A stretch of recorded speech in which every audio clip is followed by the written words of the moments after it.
Assalamualaikum warahmatullahi taala wabarakatuh.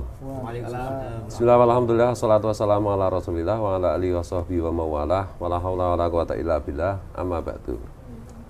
Pernyataan perwakilan pecinta dan dzurriyyat Wali Songo tentang dukungan terhadap Capres-Cawapres Ganjar Mahfud. Bahwa melihat perkembangan politik terkini di mana ada wacana menyatunya kubu 01 dan 03 pada putaran kedua Pilpres 2024, kami memandang bahwa wacana ini akan mencederai pendukung Ganjar Mahfud yang mendukung dengan tulus berdasarkan ideologi kebangsaan. Terutama kami yang pernah bertemu Pak Ganjar beberapa waktu yang lalu. Bagi kami, pendukung 01, sebagian adalah mereka-mereka yang ada masalah dengan ideologi kebangsaan Negara Kesatuan Republik Indonesia. Pendukung 01 pada Pilpres 2019 telah terbukti melaksanakan politik identitas yang membahayakan keutuhan NKRI. Juga menjual agama demi kepentingan politik. Oleh karena itu, jika betul-betul ada upaya penyatuan itu, penyatuan 01 dan 03 pada putaran kedua Pilpres yang akan datang, kami menyatakan meninjau ulang dukungan kami kepada pasangan Capres 03 Ganjar Mahfud. Pleret 15 Januari 2024 atas nama pecinta dan dzurriyyat Wali Songo, saya Gus Fuad Pleret, sahabat saya Ki Haji Imaduddin Osman Al-Bantani, sahabat saya Gus Fakih KRT Wirohadiningrat, sahabat saya Tubagus Mogi Nur Fadil. Mungkin teman-teman ada yang mau menambahkan ini, silakan. Ini pakai ini ya. Yang pertama, politik kekuasaan itu tidak hanya sekedar bagaimana meraih kekuasaan dengan segala cara. Politik kekuasaan harus diiringi dengan sikap kenegarawanan. Kalau hanya sekedar untuk meraih dan membagi-bagi kue manis kekuasaan, maka itu tak ubahnya adalah politiknya para Kurowo, politiknya Sengkuni, politiknya Niccolo Machiavelli. Gus Dur mengatakan, guru bangsa kita mengatakan, di atas politik itu ada kemanusiaan.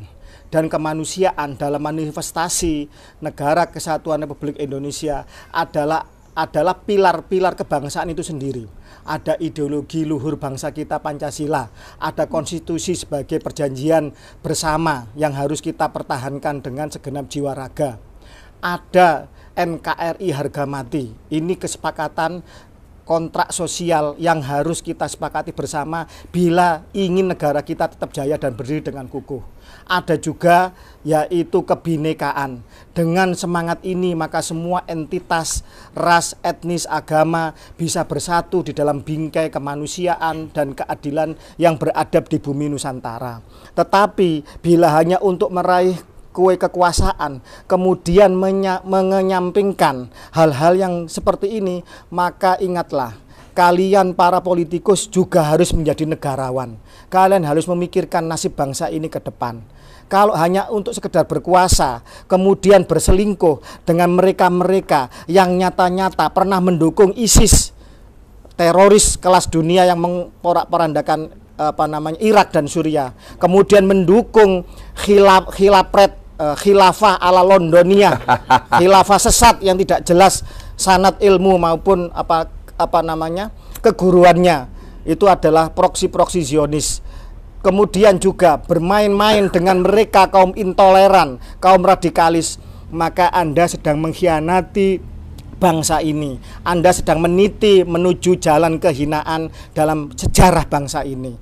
Wahai semua anak cucu Nusantara, Trah Wali Songo, Kesultanan, Kerajaan maupun semuanya yang mencintai negeri ini, hati-hati dalam memilih di dalam pilihan presiden yang akan datang. Jangan hanya kemudian hanya dengan janji-janji manis kemudian kalian salah memilih.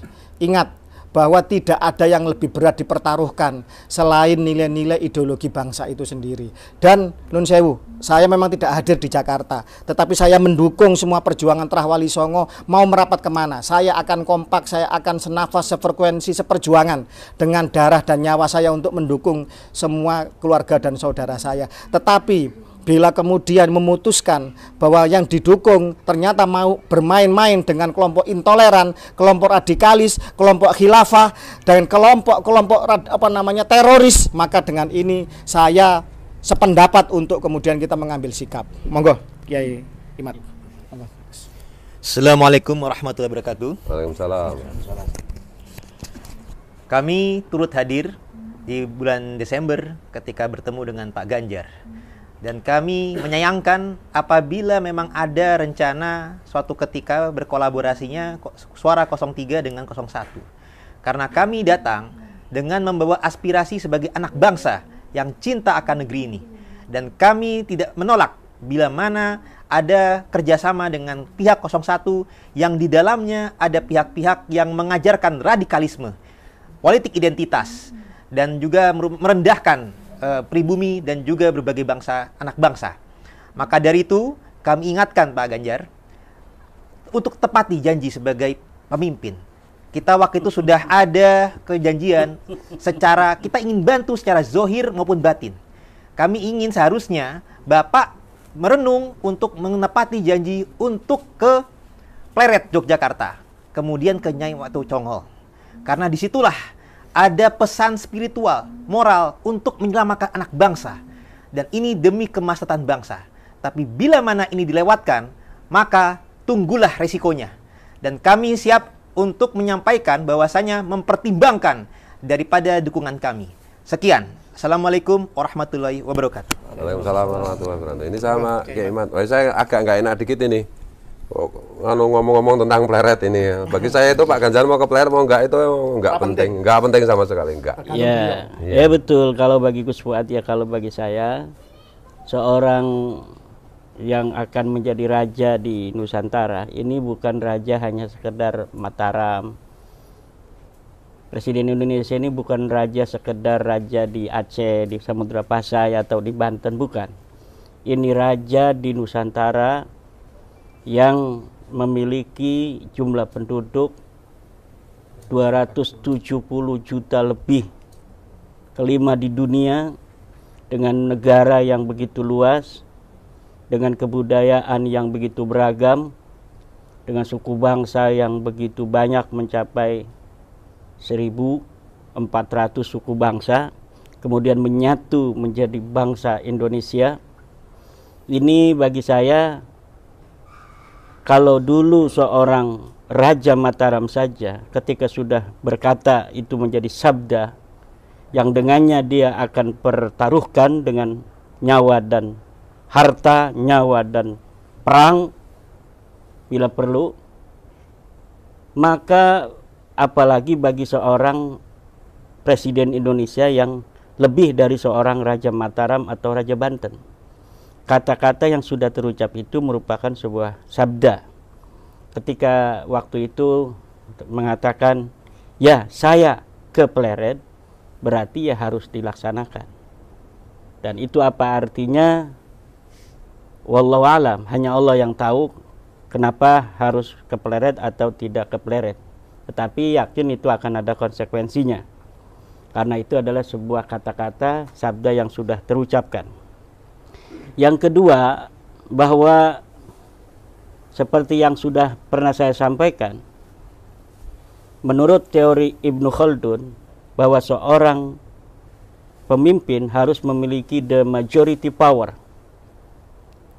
Asabiyah dalam narasi Ibnu Khaldun, di mana seorang pemimpin ketika mau kepemimpinannya ini dalam keadaan tenang, aman, damai, itu harus memiliki asabiyah.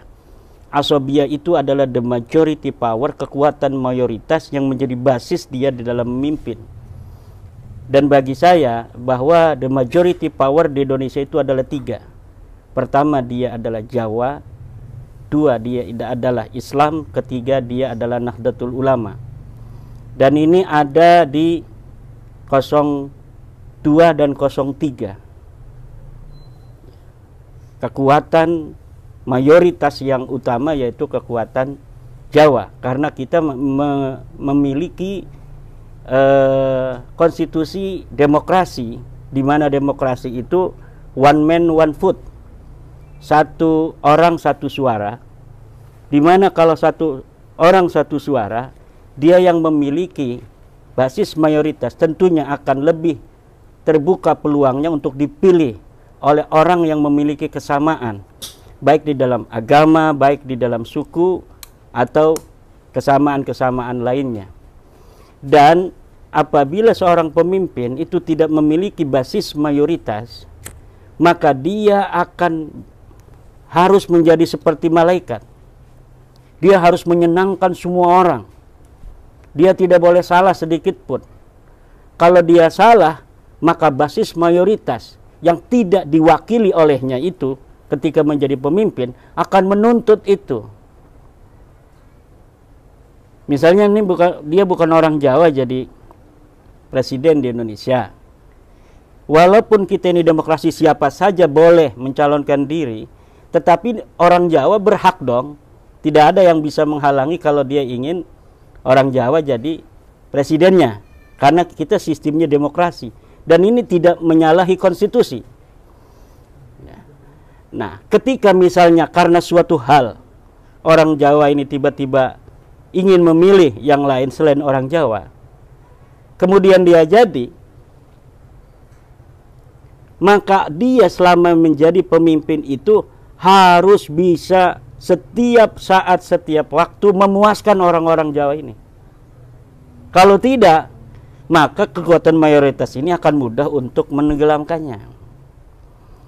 Nah, kecuali konstitusi kita dirubah, misal kita bagi, misalnya 1 tahun ini atau 1 periode ini yang harus jadi raja orang Jawa, pemilihan orang Jawa saja. Nanti periode tahun berikutnya diberi kesempatan orang Sumatera menjadi presiden, nanti calonnya harus orang Sumatera saja. Nanti periode selanjutnya kita bikin undang-undang orang Kalimantan yang harus jadi presiden kita pilih. Tapi itu belum terjadi, dan saya mengusulkan nanti ke depan kita agar Indonesia ini betul-betul selama-lamanya, maka kita harus memberi kesempatan pada saudara-saudara kita dari selain Pulau Jawa untuk menjadi pemimpin, tetapi dengan restu orang Jawa. Yaitu dengan apa? Dengan dirubahnya undang-undang tentang cara pemilihan presiden, yaitu dengan cara memberikan afirmasi setiap 1 periode orang-orang Jawa secara demokratis 2 periode misalnya, nanti periode ketiga kita persilahkan kepada Pulau Sumatera. Jadi orang Jawa nggak boleh nggak boleh mencalonkan diri, diatur dalam undang-undang. Nanti 2 periode orang Jawa, 1 periode lagi nanti orang Kalimantan, orang Sulawesi, orang Papua, semuanya jadi pernah memimpin Indonesia. Tetapi karena negara kita sistemnya demokrasi, tentunya harus dengan restu dari mayoritas ini, yaitu dengan konstitusi yang kita bikin. Dan insya Allah kita akan mengarah ke situ. Kita akan perjuangkan agar keindonesiaan kita selama-lamanya, dan orang-orang di luar Jawa ada kesempatan untuk menjadi presiden, pemimpin di Indonesia dengan restu mayoritas, karena sistem demokrasi itu sistem mayoritas. Nah, oleh karena itu, apabila ini hari ini ketika sistem itu belum kita buat sedemikian rupa dalam konstitusi kita, maka tidak boleh tidak, selama itu belum terwujud, Presiden Indonesia harus memiliki the majority power itu. Satu, dia harus Jawa, harus Islam, dan ada Nahdlatul Ulama di sana. Karena kekuatan Nahdlatul Ulama juga adalah kekuatan mayoritas. Nah, kekuatan yang mayoritas pertama itu dimiliki oleh 02 dan 03 saja. 01 tidak memiliki itu. Ya. Ditambah seperti yang Gus Fuad katakan tadi, juga dengan Gus Paki dan Kang Tubagus Mogi, bahwa pendukung 01 ini banyak di antara mereka yang telah terbukti 2016 di DKI Jakarta, 2019 di Pilpres, bahwa mereka telah terbukti mengadakan sebuah upaya-upaya kapitalisasi agama untuk politik. Kemudian membawa politik-politik identitas untuk meraih kekuasaan. Dan ini sangat berbahaya dalam sistem kenegaraan kita. Kebangsaan kita sebagai bangsa Indonesia ini akan mengalami tantangan berat apabila orang-orang yang selama ini kita lihat sebagai mengancam keutuhan kita, kemudian kita berikan kesempatan dukungan mereka untuk memimpin. Saya kira betul bahwa kami sangat keberatan apabila ada sebuah komitmen dari Pak Ganjar, Pak Mahfud atau timnya, bahwa di putaran kedua siapapun yang akan masuk ke putaran kedua, maka antara 01 dan 03 ini akan saling bahu-membahu bersatu untuk melawan 02. Saya kira ini sangat mencederai daripada para pendukung Pak Ganjar terutama yang selama ini berjuang bagaimana melawan politik identitas, melawan intoleransi, melawan radikalisme. Bagaimana nanti politik ke depan identitasnya tidak jelas. Ketika demi kepentingan politik atau karena kekecewaan kalah di putaran pertama, kemudian bersedia untuk menyatu dengan orang-orang yang mempunyai ideologi berbeda dengan kita. Ideologi yang akan mencederai kebangsaan kita dari Sabang sampai Merauke. Kita putra-putra Aceh, putra-putra Sumatera, putra-putra Kalimantan, putra-putra Maluku, Sulawesi, Papua, Nusa Tenggara, Bali, dan Madura, Jawa. Ini sudah bersepakat bahwa negara kita adalah negara kesatuan Republik Indonesia dengan Pancasila menjadi dasar kita dalam berbangsa dan bernegara. Agama Islam adalah agama kita yang harus kita jadikan way of life dalam kehidupan. Tetapi kita telah memilih dalam kebangsaan ini satu, yaitu kita berbangsa Indonesia, bangsa yang satu. Siapapun yang ada di tanah Indonesia adalah saudara kita. Yang mayoritas melindungi yang minoritas. Yang mayoritas dalam apapun, dalam suku, orang Jawa wajib melindungi yang lainnya. Orang Islam wajib melindungi Kristen, Buddha, Hindu, dan yang lainnya. Orang Nahdlatul Ulama wajib melindungi ormas-ormas lainnya yang kecil-kecil. Inilah sistem mayoritas. Jadi sistem mayoritas adalah sistem sebuah kesepakatan bahwa mayoritas itu melindungi.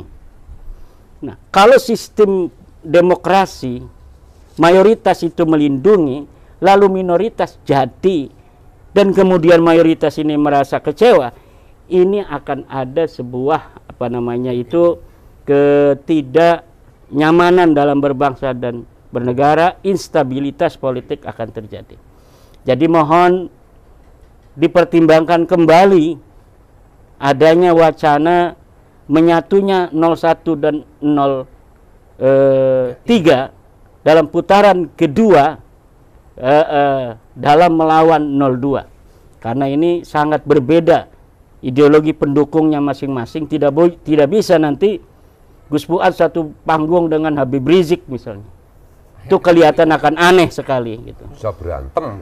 Iya, jadi saya sebagai salah satu bangsa Indonesia juga merasa kecewa apabila hal itu bisa sampai dilaksanakan, dan saya setuju bahwa kita akan meninjau ulang kembali apabila wacana-wacana itu terus bergulir dan nampak diamini oleh Pak Ganjar dan Pak Mahfud sendiri. Demikian. Jadi kata kuncinya kita mendukung Pak Ganjar itu kan dengan ketulusan, dengan hati, demi bangsa dan negara. Nah sekarang kalau Pak Ganjar mau serius jadi presiden ya jaga komitmen itu. Jaga komitmen bahwa kita ini tidak punya apa-apa kecuali niat baik dengan tulus menjaga ideologi bangsa dan negara kita. Kalau udah belok-belok ya kita nggak ikut-ikutan. Jangan sampai ada jenis hewan baru, kadal gurun berkepala banteng. Nah, kadal gurun berkepala banteng, saya nggak mau. Kalau banteng aja, kalau kadal ya kadal aja. Dan saya bukan kadal, kami bukan kadal. Oleh karena itu, ini masih ada kesempatan Pak Ganjar untuk memenangkan kontestasi Pilpres. Kalau memang Pak Ganjar bersungguh-sungguh, Pak Ganjar menjaga komitmen dengan ketulusan hati, bukan semata-mata dengan pakai hitung-hitungan rasional, caranya menang harus begini dan begitu. Enggak. Kita berpolitik itu adalah berpolitik memperjuangkan nilai-nilai, bukan sekedar kalah menang. Kalau kita menanam padi, otomatis pasti ada keong, ada belut, ada yang lain. Tapi kalau kita ada rumput, tapi kalau kita menanam rumput, nggak ada apa-apanya, ya cuma dapat rumput itu. Siapa mencari akhirat, maka dia dapat akhirat dan dunia.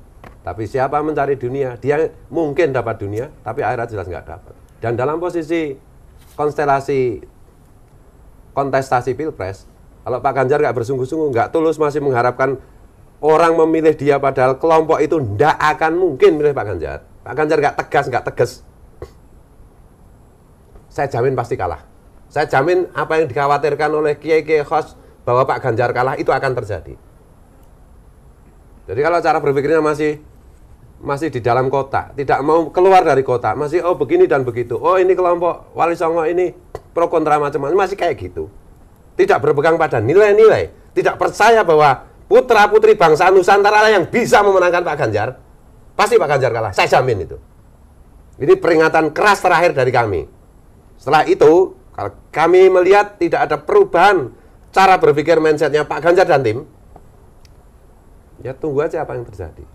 Tapi kalau Pak Ganjar mendengar suara kami, Pak Ganjar kembali kepada komitmen hati nurani demi bangsa dan negara ini, saya jamin juga Pak Ganjar menang. Wallahu huwal muwaffiq ila aqwamit thoriq. Assalamualaikum. Merdeka! Merdeka! Merdeka! Merdeka! Merdeka!